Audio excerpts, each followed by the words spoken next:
Hello, and welcome to episode 80 of Nintendo Therapy, a show about the latest Nintendo news and rumors, as well as a celebration of all of the things Nintendo. My name is Kevin, and with me this week in Keltland to talk about Quest 64, Mega Man, and the Olympics is Harrison. Hey, surprise, listeners. And joining us from the very popular Quest 64 Twitter page, we have Mike today. Hey, everybody. Thank you Hey, so much Mike. for being with us, Mike. I have to say, the day I saw somebody tweeting about Quest 64 official, I was like, I have found my people. I've definitely found my people on Twitter as well. I've been doing the Quest stuff for a long time, but the community I've found here has been really great. I appreciate being on Mm, shows like this because this is part of the community too. Absolutely. And Mike, I hate to admit it, but I discovered you through a certain YouTuber.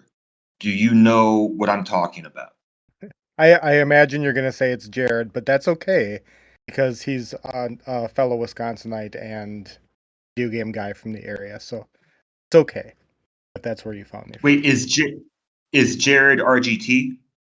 Oh, you RGT 85 is who you got me through. No, he's not. I'm talking about Pro Jared. Oh, Pro Jared. Pro Jared. I do follow him as well. Um, I did not know he was from Wisconsin.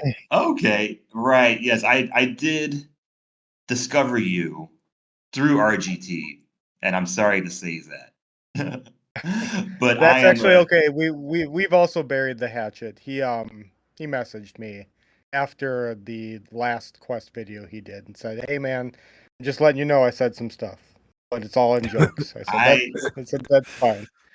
I clipped that and I sent it to Kevin yesterday. Uh, the part where he says something about you. Um, Yeah, and I know it was probably a joke, but I did not know the context. Um, I follow RGT. I don't watch all of his videos because he uploads all the time, but I do like some of his coverage on things. So it's good to know that I know he follows you. I know he's a follower of you as well. yeah, yeah. He didn't tell me about it ahead of time, but it was nice for him to reach out afterwards and say, "Hey, look, this isn't like," and not that I like go attention seeking on the internet, but just to know that it wasn't malicious just for views or whatever. It was nice. It was afterwards though that before would have been a little bit better, but okay. That's okay. I was okay with it. He needs to appreciate all Wow. the work that goes into those Quest 64 memes, those quality Quest 64 memes Yeah, that keep very us all high going. quality. Yeah, Well, I'm definitely a some of master of those my memes. craft, which is clip art.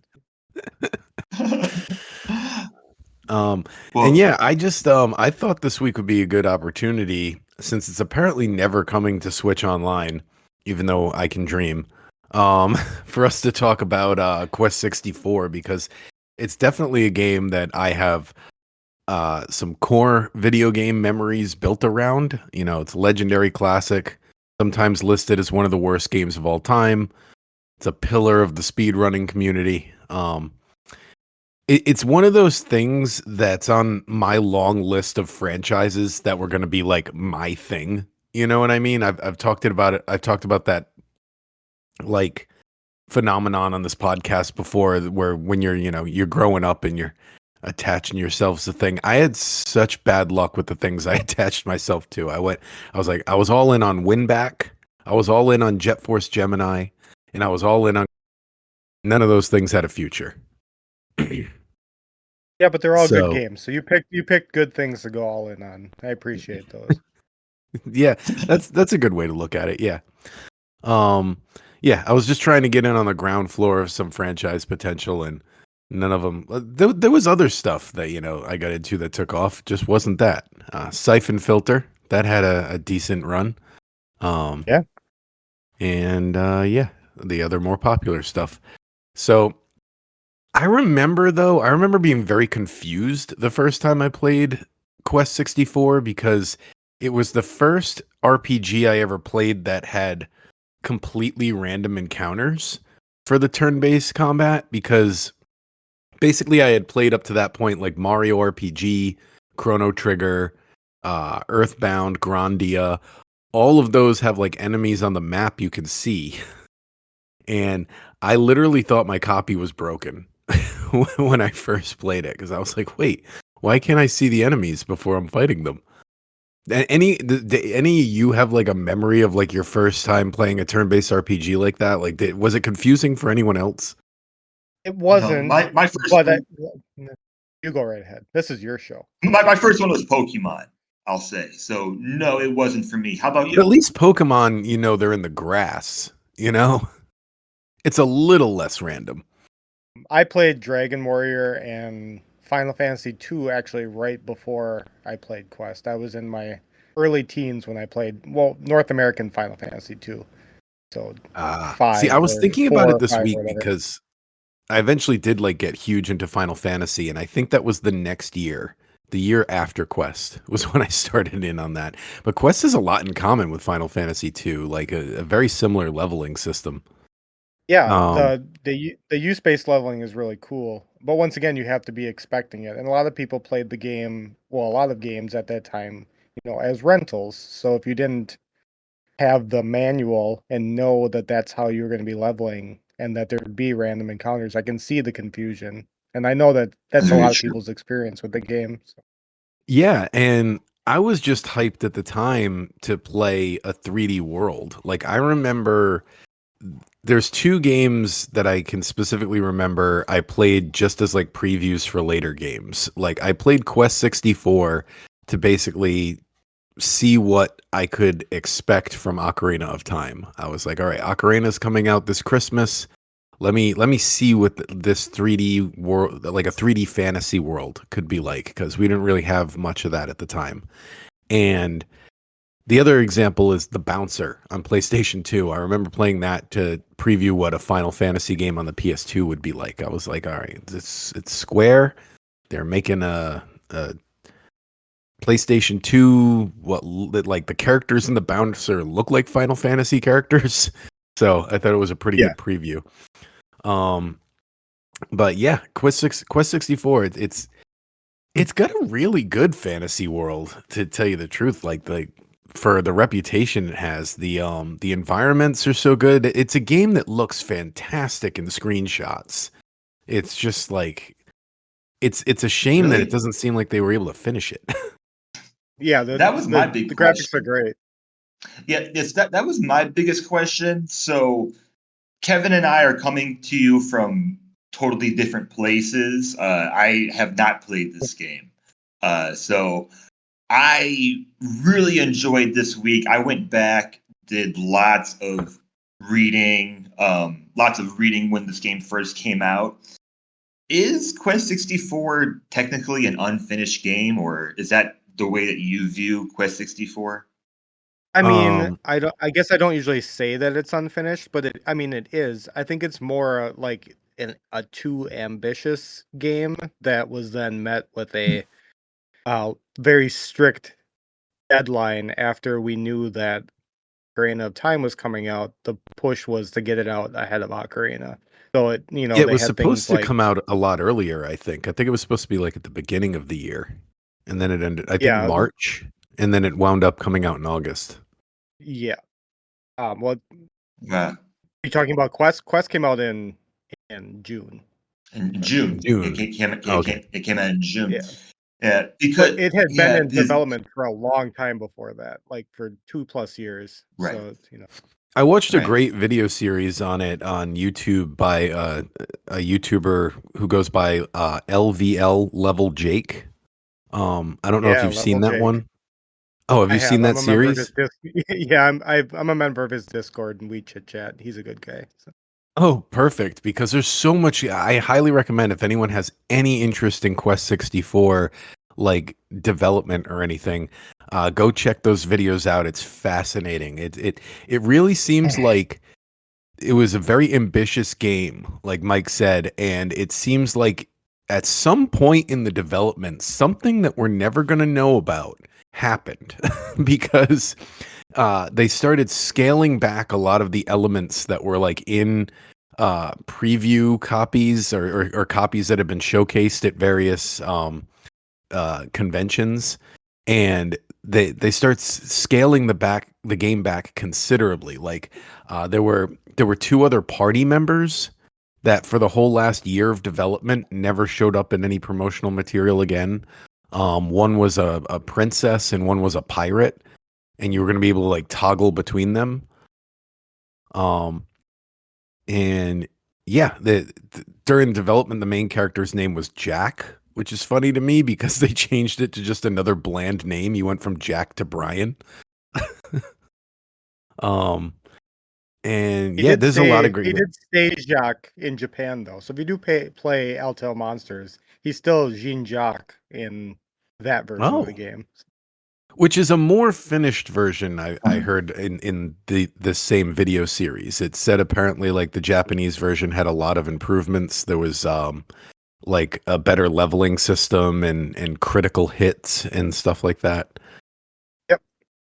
When his video told me that at a certain stage of development they were talking about horseback riding being a part of the game, the stables made so much more sense. I totally believe that was a goal of theirs at one point.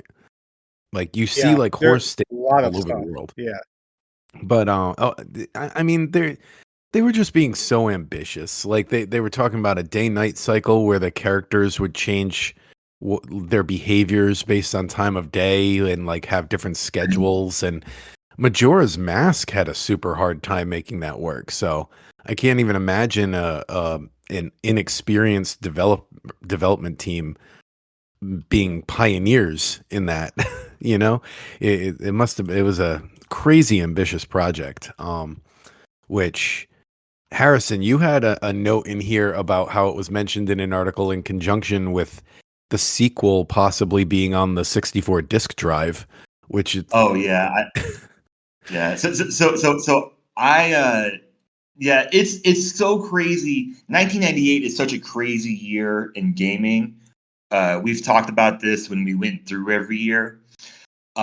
Because on like EGM, on like Electronic Gaming Monthly, they do this huge RPG feature where like Quest 64 is right next to Ocarina of Time, which is still being called Zelda 64 for some reason. Yeah. But I'll move on to on GameFan magazine, the cover says better than Zelda question mark Quest 64. And Yeah. it has this huge article about how ambitious this game is. But anyways, moving on to just this last quote. It ends with saying Quest 64 is a part of a series. A sequel is already scheduled, as is Zelda. And let's not forget the bulky drive is right around the corner. So RPG lovers will undoubtedly get their fill sooner or later until we quest again. So it ends with saying that just wait for the N64 disk drive because we'll get a lot more RPGs.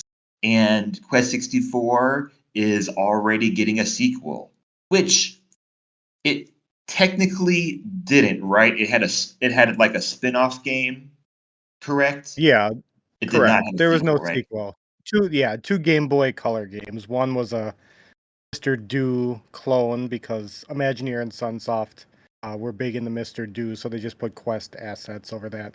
And then Brian's Journey, which was a full, reimagining of Quest 64, but in 8-bit, like in Game Boy Color. And they added a bunch of story elements, but it's largely the same, story beats, the same elemental level system, and a lot of the same things, but in a Game Boy RPG instead. So that was cool. Well, and speaking of the story, it's funny that one of its biggest criticisms seems to be that, oh, this game has no story. You'll see that in like every review that is kind of slamming the game. And I find it interesting that from what I saw in that video series, throughout the history of the development, the story seemed to be rewritten from scratch like 10 different times. Like every time they were showcasing, excuse me, every time they were showcasing the game, it seemed like it had a whole new story all of a sudden.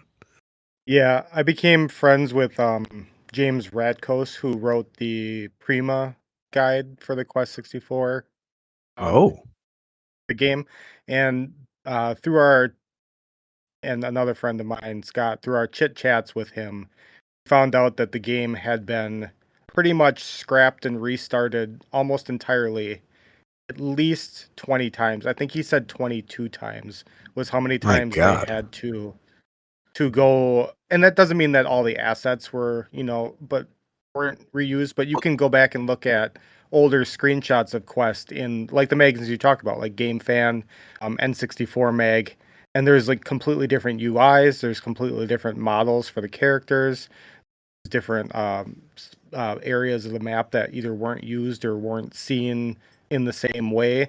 And he said that every time they pretty much had to start the guide from the beginning again because the N64 was so early in development. They didn't know how to like make the saves compatible moving forward, so they would have to start from the beginning, check everything again to make sure that all of their information they had wrote from that point up was correct, the strategy guide, and then they could move on to whatever new parts were developed for the next thing. But he said by the end that he was pretty exhausted with the game. To put nicely, his experience with Quest 64 was they just pretty much at the end just went forward with the guide, which means there's some inconsistencies with the guide, the game. But when the game gets stuck in a development hell like that, where you're just starting over again and over again and over again, and then finally there's a hard fast date for release because you're trying to beat other game to the market. Not good things happen frequently in that scenario. Wow. I just wonder how different this all is in comparison to what happens now, because I just can't imagine like the amount of resources that he had at the time, and then just having to start everything all over again. Because at least now, like if I'm writing something now, if I have to start over, there's a lot of ways that I can make that easier. But man, back then, and yeah, I wonder how uncommon that is. That we know that there's games like uh, like Metroid Prime that have probably restarted multiple times, but it's just I don't know if we'd ever like a game that is restarted over 20 times and then rushed to release, we'll say, quote unquote, um, is fascinating. Wow. Yeah, and it's Yeah. it's kind of apparent when you play through the game that you're just like, well, something happened here because the world is just so empty. It's like it's just weird that that it went from being so ambitious to so bare bones, like one end of the spectrum to the other. It Quest 64 is just like endlessly fascinating to me. I'm always like more interested in stuff like this than the things that succeed. You know, I would rather watch a whole documentary on this than a documentary on like the release of Mario Odyssey or so or some game that like became exactly what it was trying to be and then sold well, you know? Um that's why I watch Batman and Robin so many times. It's another fascinating failure. But you know, you just like to watch these things and say, what were they thinking? Like the Yeah. angry And video game nerd. and like you said, Quest is in a weird spot because it wasn't really a failure either. Like it did, people like to say, well, it was, laughed at or that it was, but I mean, really, and I just did a post about this the other day.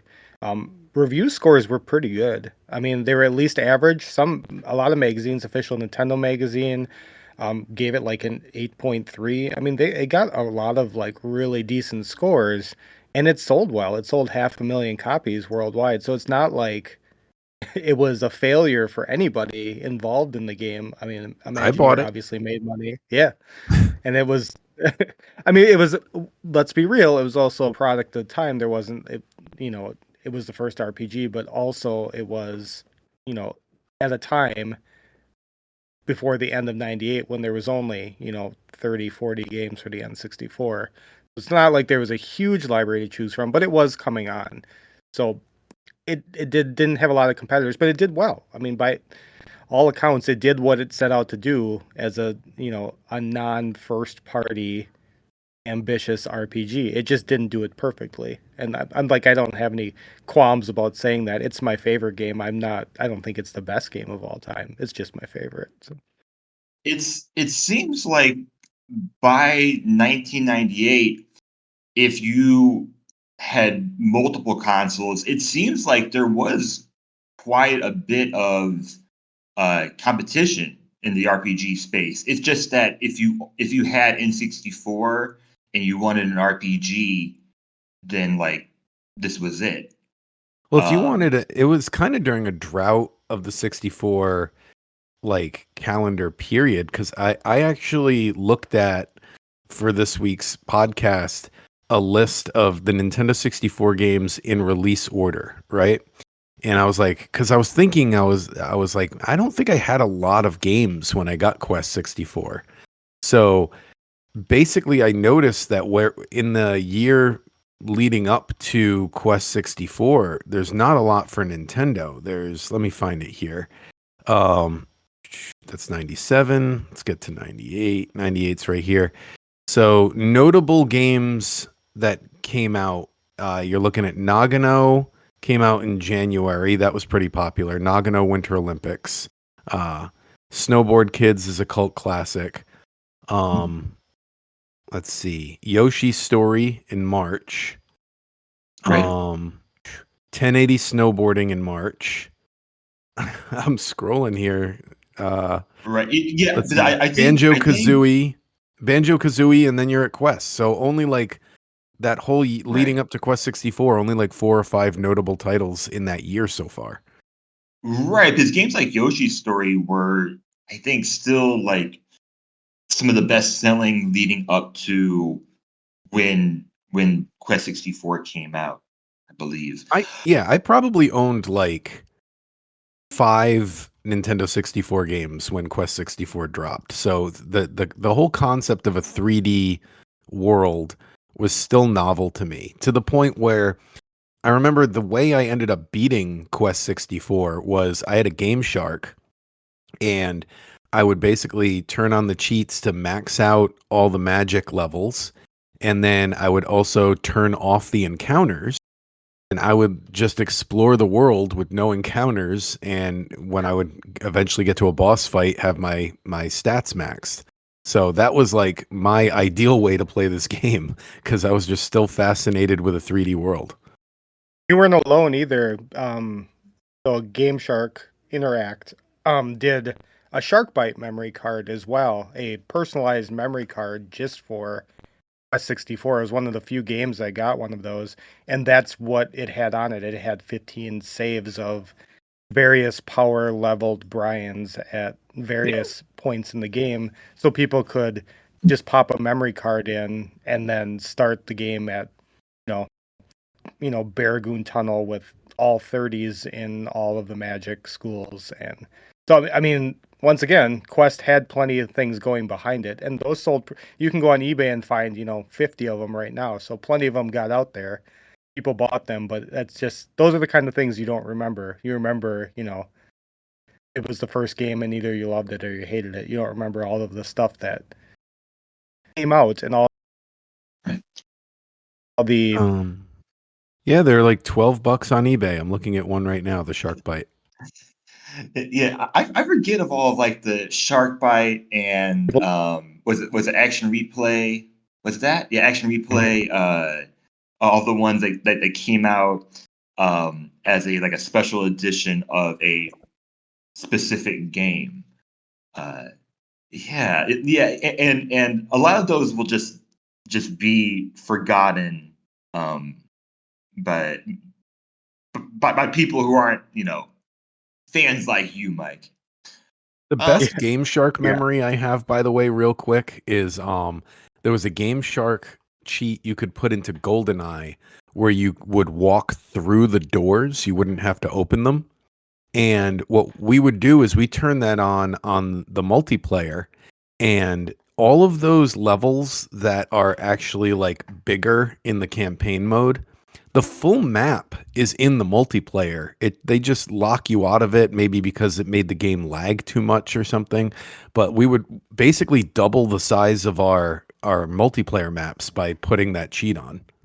uh, Mike, did you know that Quest 64 was your favorite game the first time you played it? No. I mean, honestly, no. I know I really enjoyed it. I enjoyed it enough to rent it until my mom was forced to buy it for me because she was sick of renting the same game when she liked playing games too, and that wasn't really a game that was conducive to us playing together. And I have a younger brother who liked to play games too. So one player games weren't the best rentals, but I was so insistent it was coming home until I was sick of playing it. But I mean, years later, I've grown to appreciate it more because I remember like the impact it had on my life and really the impact it had on the kind of games that I enjoy to like up to today, like lighthearted stories and bright worlds and like something different. It made me feel a certain way, and a couple years later came to realize that that was the game that really got me excited about what 3D games in the future of gaming were going to be. And is it ever hard? Is it ever difficult being the Quest 64 guy? No, not really, because I could just stop at any point. Like I'm not making any money, so it doesn't like there's no other than just doing it to do it, there's no real impetus. So if it was hard, I would just quit doing it. Better question. Do you ever get tired of being the Quest 64 guy?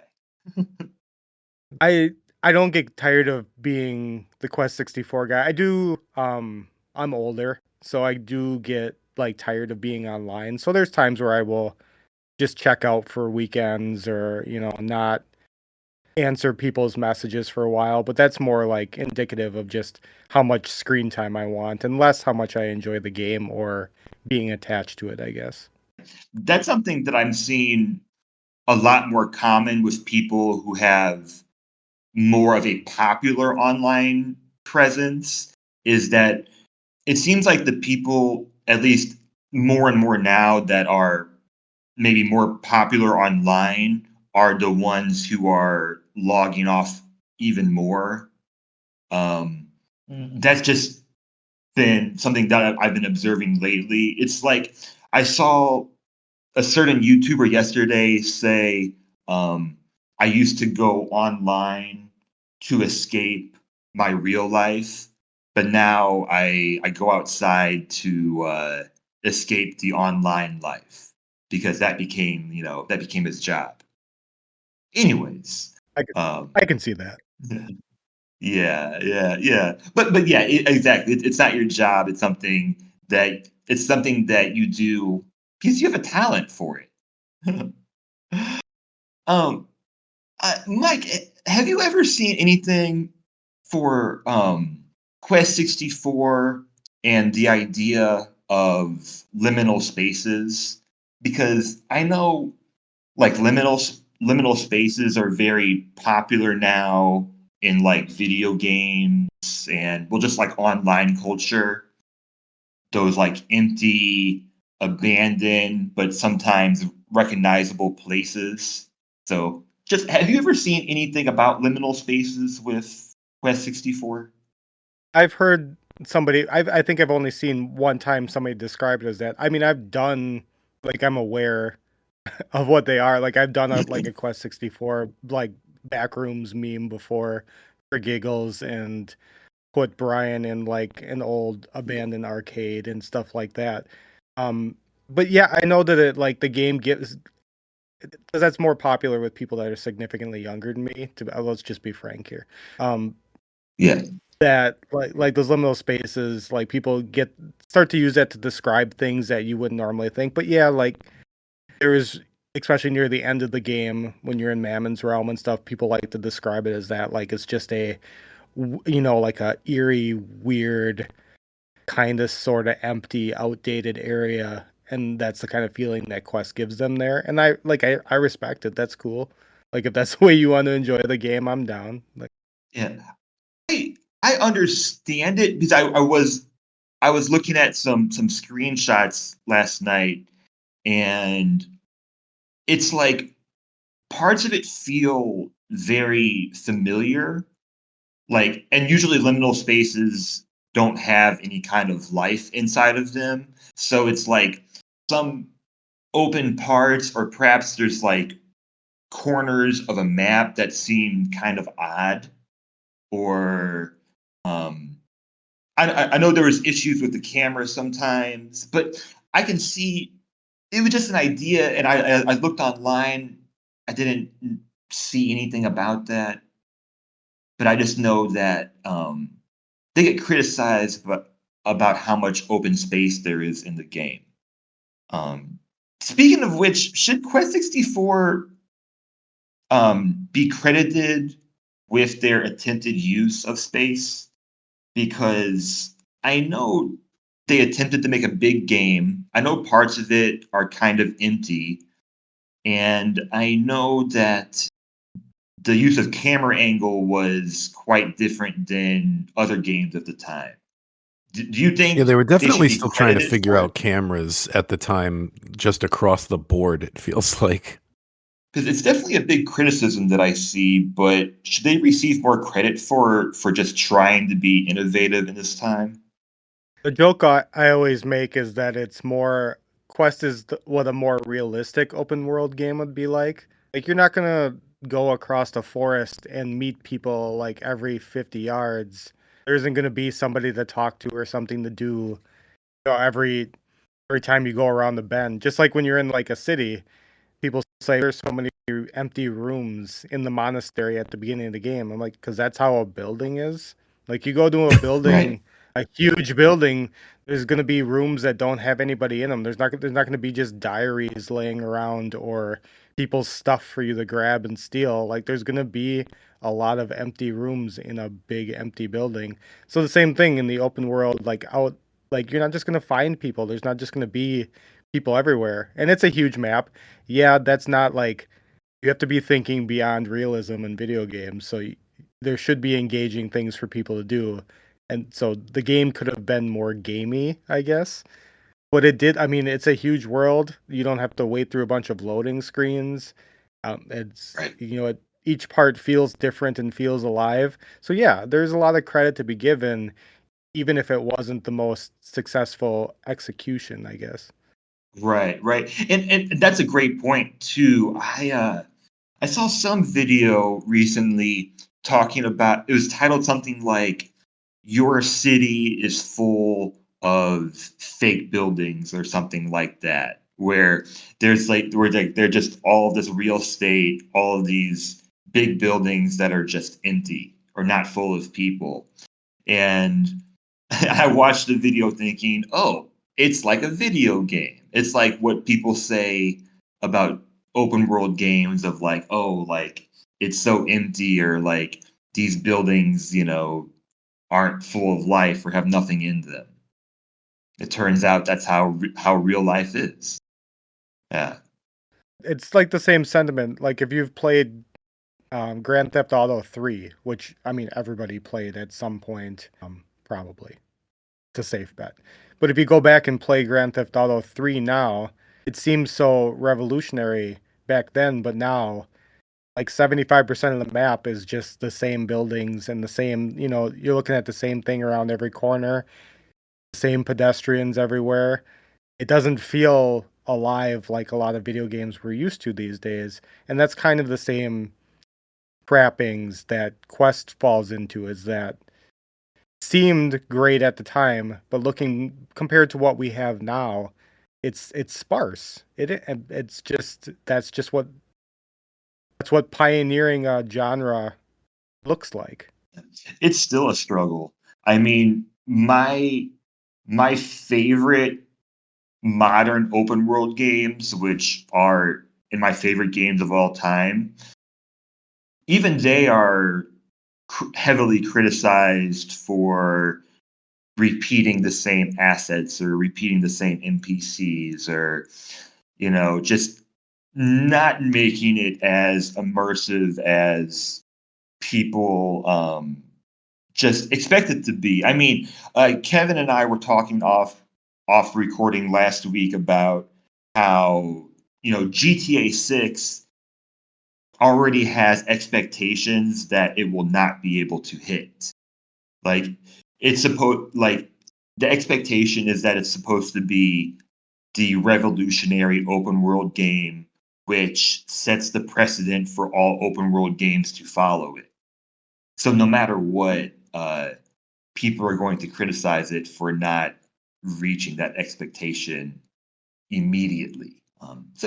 I think it's something that games still struggle with. Yeah, expectation versus reality is crazy hard in the gaming space, especially when you set the precedent of making great games, like Rockstar does, like Obsidian does with the Elder Scrolls games, knowing that there's going to be another one coming, like it can't possibly live up to what everybody wants it to be. And Yes, exactly. I think it was a lot easier to hype up a game back then when the majority of the promotion was magazines because you get a couple of screenshots out there, you get something that looks good as a still image, and then you can pretty much say anything you want is what you're expecting out of the game. Like they said, oh, we're gonna have this. There's gonna be tons of NPC characters. They're gonna behave differently depending on what time of day it is. There's a day-night cycle. You're gonna be riding horses all over the countryside. You're gonna be, I forget some of the other promises. We got a three party members, and the game ends up being nothing like that. But what people remember is like they don't remember what they read. They just remember reading articles about this game for months now and being like, "This game sounds like it's gonna be awesome. Definitely jumping in." Yeah. So yeah, I just think it was easier during the magazine era when people weren't watching a new trailer every other month. Yeah, or reacting to 1,000 talking heads on YouTube and Twitter and Yeah, things like that. I've talked about Exactly. that on a different thing, like reactionary takes and hyperbolic takes are what sell games now, clicks and views and things. Back then, like you said, it did mean something to put, Quest 64 might be the Legend of Zelda killer on the front of a magazine. Don't get me twisted, but that didn't sell more magazines for GameFan. It just got people thinking about the game. And not some people would remember that, like, oh yeah, that's why I picked up Quest 64, and then it was nothing like Legend of Zelda. Well, you didn't, read the magazines and stuff, but that's different than it is today, where the second that, a screenshot drops for a new game that's hyped, or a 15-second trailer is dropped, you have tens of thousands of people giving their takes on it within the hour, and that wasn't the same way then. Like that's what sells content now, is that kind of extremism, and back then it wasn't the same. So like you said, yeah, you could say whatever you wanted in the magazines and not everybody's going to remember that's what you promised, because there was so many games that they were seeing in the same magazine. Even if Quest was on the cover, it was one of 55 games that were featured in that magazine one way or another, either a review or a preview or some screenshots or a dev interview or something like that. So we did have it better, is the best way to put it, where we could make our choices when the games came out. and this And might be a even hot take, but saying Quest 64, we keep making the comparison between it and Ocarina of Time because everybody does, because they came out so close together.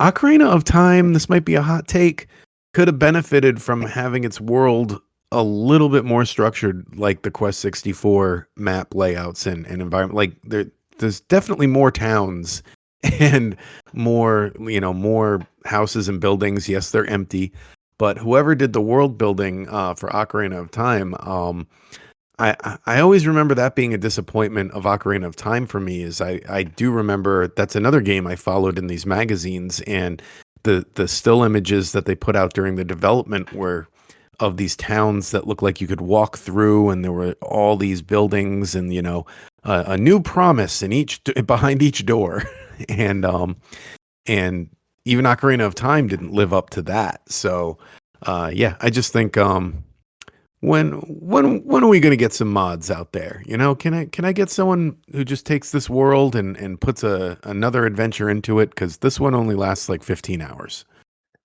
We do have some fan-made games. If you haven't played hard mode that Justin Kessinger made, that it doesn't add a whole lot to the core gameplay, but it does add a much more challenging gameplay arc, then increased levels and stuff. And then we have French Vanilla that Jonah made, which is more like a quality of life thing.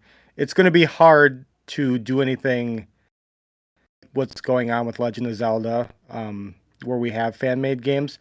Yeah, partly because of the size of the community, because the quest community is mostly speedrunning and friends, and but more so because Zelda was decompilated, had its decomp done forever ago, and Quest isn't done yet. It's about halfway done. So we need the Quest 64 equivalent of Yooka-Laylee is what we need. I would take anything at this point, to be honest. Yeah. Was Brian ever featured in Smash or anything? No, he wasn't, but he does have a character model for Smash Remix. If you're familiar with what Smash Remix is, it's like a community-driven, fan-made Super Smash Bros. N64 mod. Yeah, I think it's on a lot of EverDrives.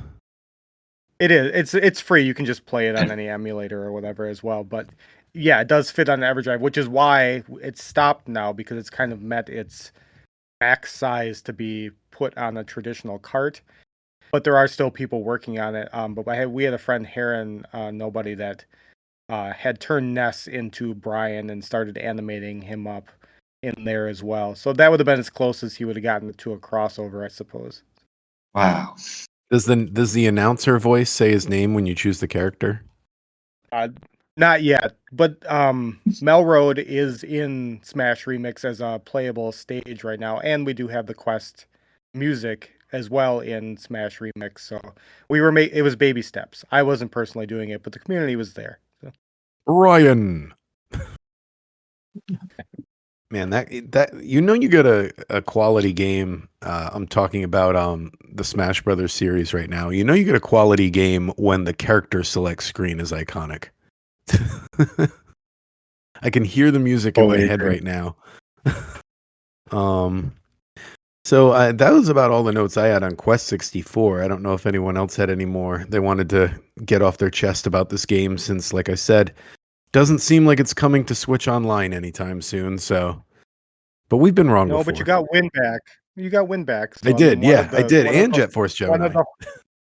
One of the horses that you had backed got there. And I'll play them again. So yeah, if we're done with that, we can talk about a couple of news stories from this week. The one that I saw that, I don't know if you're into comic book, but it looks like Mega Man might have a new comic book series coming out soon. Udon Entertainment announced that they've acquired the license for Mega Man, Mega Man X, Mega Man Z, and Mega Man Legends. Oh, and Mega Man ZX. Yes. And new comics based on the various Mega Man series will start releasing in 2025.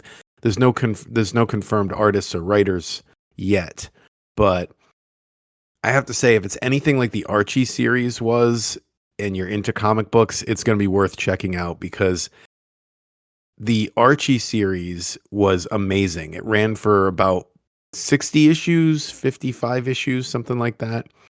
And it covered the first 3 Mega Man games, the story inside them, and like kind of had like a lead up to about to start Mega Man 4, and then it went on an indefinite hiatus and never came back. But they had a lot of cool comic book crossovers. Like they did a crossover with the Sonic the Hedgehog universe. They did like a time travel story that incorporated the Mega Man X universe. So I don't know. I'm looking forward to it. I'll add it to the many things in the Mega Man franchise that I know nothing about. Man, It's that franchise is massive. Oh yeah, it's a hard franchise. That's another one of the franchises that was going to be my thing, and that was the opposite is of going nowhere. Is it got too big for me to keep track of? So I kind of just I follow the classic series and Mega Man X, and that's about it. Oh, and I played Legends, I guess. So I'm like a casual expert. I'm not a huge Um, comic book reader, See, but I'm pretty excited. Like obviously, when you see news like that, you get excited that a really talented writer could come up with a really compelling story, and then that could lead to more video games, which will not hurt anybody. Nobody will complain about more nicely put together Mega Man games. Yeah, I could use because I saw another article recently where Capcom said they're trying to think of new ways to utilize Mega Man, basically. And my first thought when I read that is another thing I've been saying about Metroid as well is I could use a third person Mega Man game, and I could use a third person Metroid game.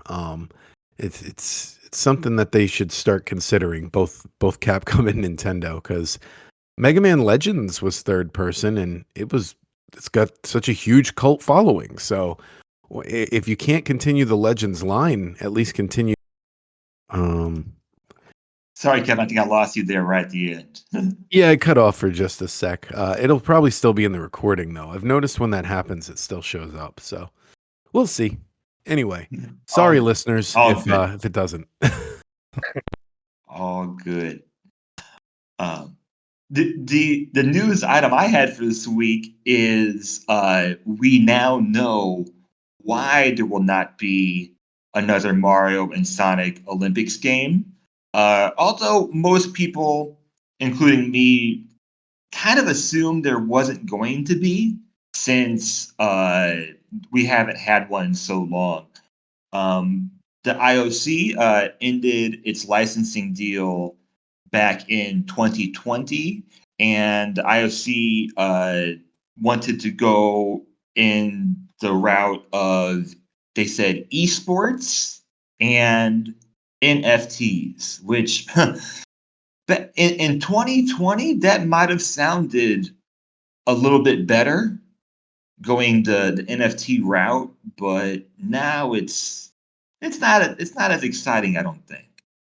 So Well, they've released a mobile game this year called Olympics Go, which has different Olympic sports, and they released a digital card at this year's Olympics, or a digital pin, whatever that might be, a digital collectible. So that just kind of confirms what we might have thought already.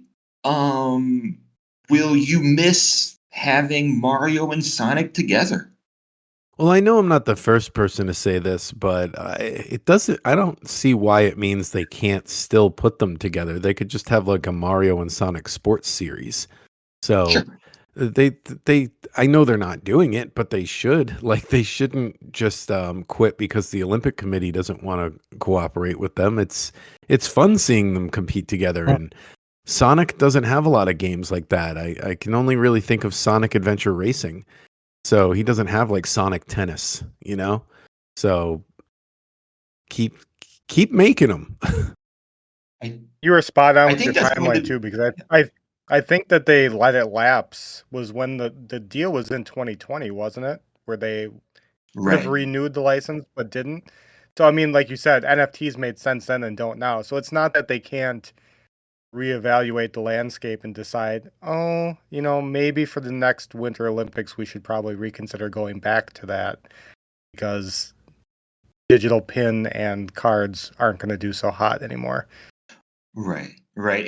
And I think a good prediction would be that This is not the last time we've seen Mario and Sonic together, and perhaps that is just the next Nintendo sports game. But hey, Nintendo, if you're listening, just put Mario and Sonic together and just make a game based off their usual mechanics. Whether it's an open world game, whether it's a platforming game, like could I just have like a I want to say a traditional Mario and Sonic game? Because I would love to see those characters together more.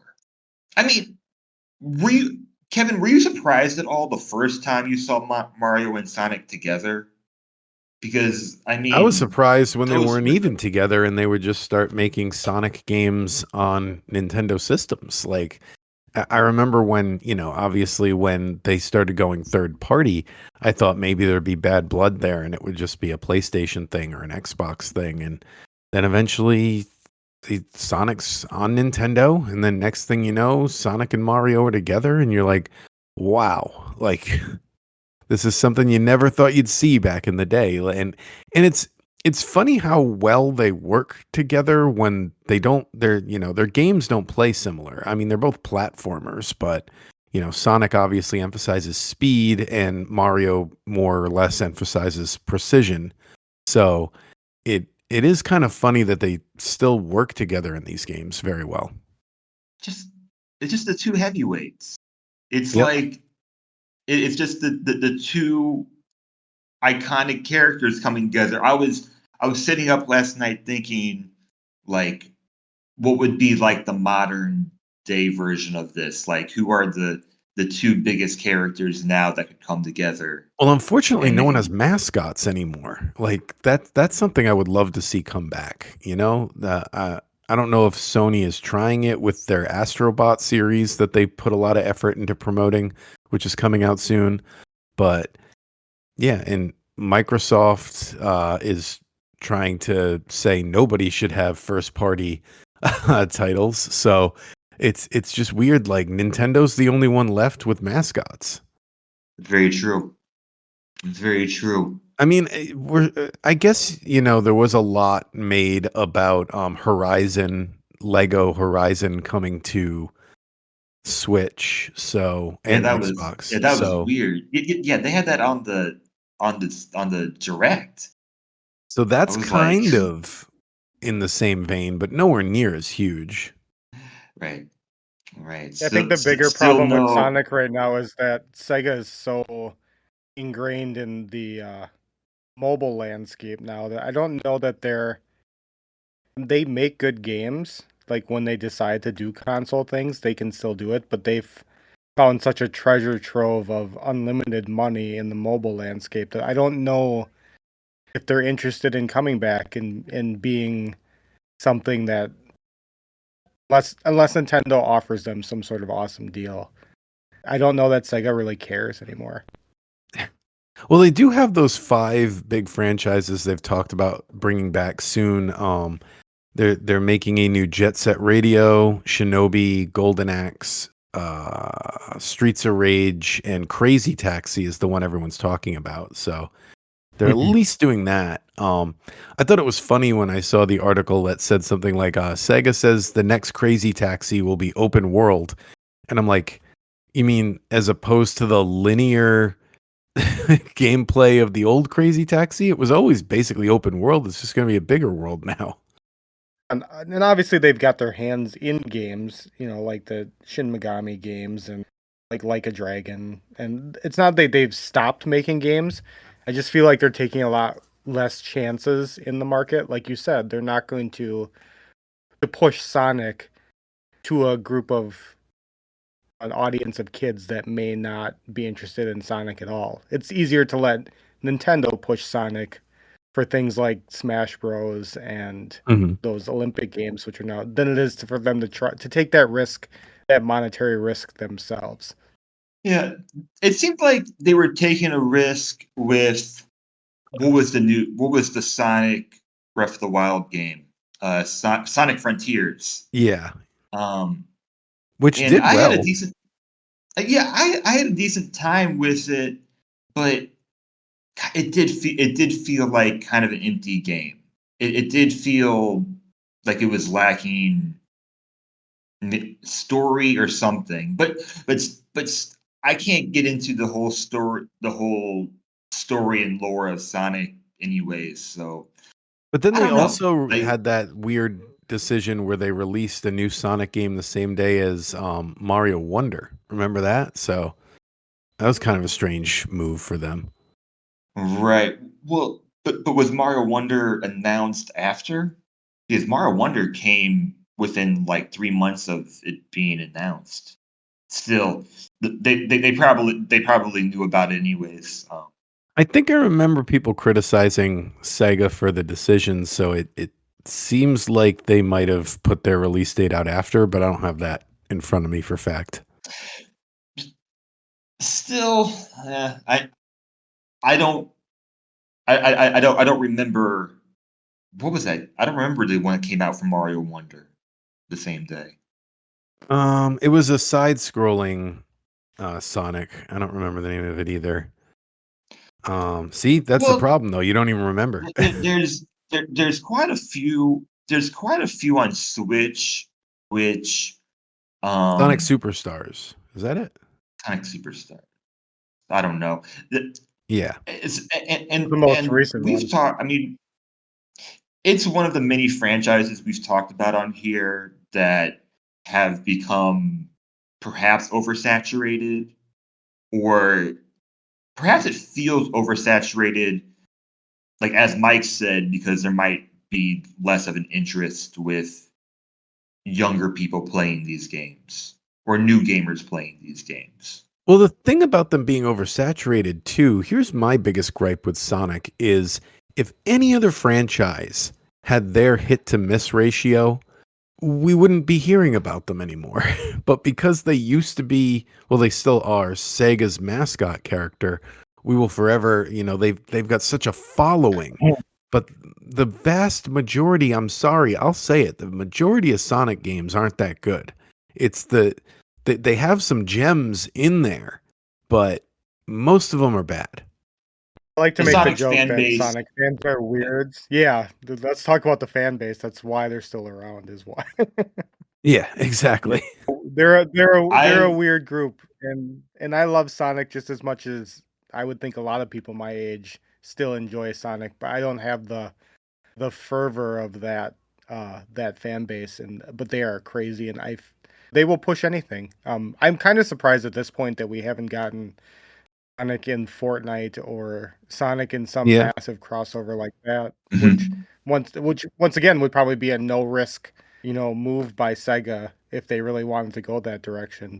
But I've also seen them turn on stuff randomly too. Like I'm not in the Sonic community. I don't know the reasons, but I've gathered that the Wii U, and it eventually wound up on every system, but I had it on the Wii U, title Sonic Lost Worlds is not like a very respected game in the Sonic community. They talk about it like it's absolute garbage, and I thought it was fine. It was, a B minus. It was not garbage. And when you look at some of the garbage that they actually say isn't garbage, it gets really confusing because I don't know, Lost Worlds to me it was like Sonic the Hedgehog meets Mario Galaxy. It was fine.